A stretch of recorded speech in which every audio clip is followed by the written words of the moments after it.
एक बार बोल दीजिए शिव गुरु महाराज की जय।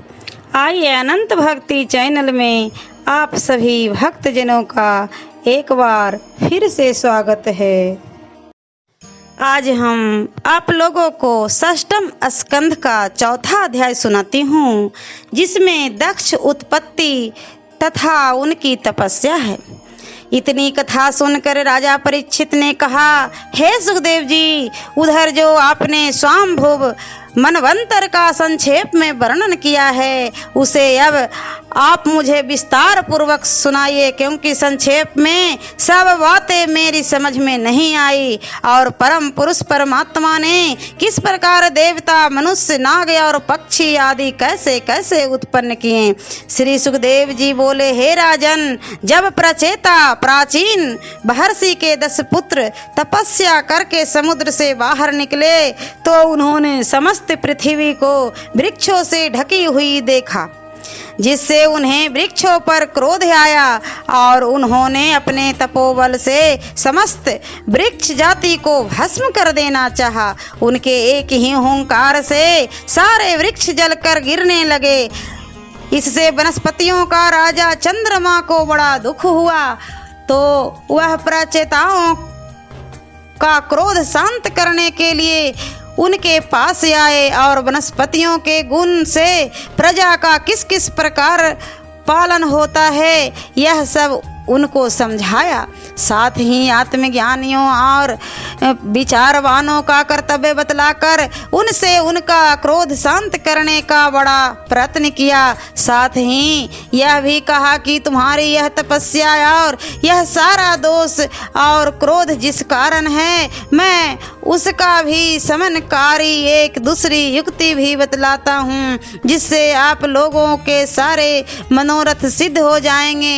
हे तपस्वियों, वृक्षों के राजा के पास एक परम सुंदरी कन्या है। मैं इस कन्या को भेंट रूप में तुम्हें दिला देता हूँ, जिसे अपनी पत्नी बनाकर अपना मनोरथ सफल करो। श्री सुखदेव जी कहते हैं, हे राजन परीक्षित, ऐसा कहकर राजा चंद्रमा ने अप्सरा की उस कन्या को, जिसका नाम परमलोचा था, प्रचेताओं को दे दिया। प्रचेतागण उसे पाकर शांत हो गए और उन्होंने वृक्षों को जलाना छोड़ दिया। उसके पुत्र दक्ष हुए, वे प्रचेताओं से उत्पन्न हुए थे। इससे उनका दूसरा नाम प्राचेतस भी पड़ा। बस इन्हीं प्राचेतस की संतानों से संसार भर गया।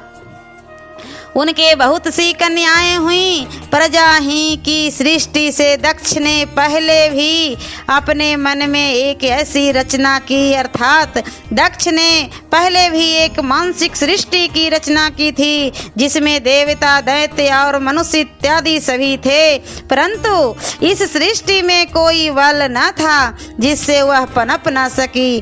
तब उन्होंने इसके लिए बड़ी चिंता की और विघ्न पर्वत पर जाकर तप करने लगे। विंध्य पर्वत पर जाकर तप करने लगे।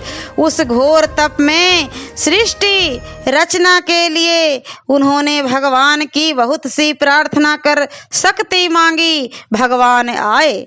उन्होंने देखा कि दक्ष पांव पर पड़ा हुआ संतान मांगता है। ईश्वर ने कहा, उठो उठो, तुम्हारी भक्ति से मैं प्रसन्न हूँ। तुम्हारी इस तपस्या से संसार की वृद्धि होगी, यही मैं भी चाहता था। तुम इसके अवश्य ही योग्य हो और ब्रह्मा, शिव, मनु और इंद्रादिक देवताओं की आकांक्षा भी है, क्योंकि सृष्टि के विकास में वे लोग भी लगे हैं।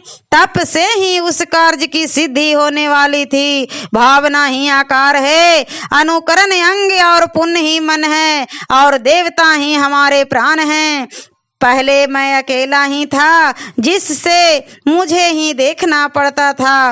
वह तो कहिए कि मेरा भार हल्का करने के लिए अपने निज ब्रह्मा जी उत्पन्न हो गए। यह कार्य मैंने उनको सौंप दिया, पर वे असफल रहे। तब तपस्या आदि कर वे नव प्रजापति उत्पन्न कर सके। अब उसी ऐश्वर्य को बढ़ाने के लिए आपने भी घोर तप किया। अतः मैं इस कन्या को तुम्हें देता हूँ कि जिसका नाम असिकनी है। यह प्रजापति पंचजन्य की कन्या है। इसे तुम अपनी स्त्री बनाओ। इसकी संतान से संसार वाटिका बड़ी शोभित होगी। यह कहकर विष्णु अंतर ध्यान हो गए। ओम नमो भगवते वासुदेवाय नमः। और षष्ठम स्कंद का 5वां अध्याय मैं अगले वीडियो में सुनाऊंगी।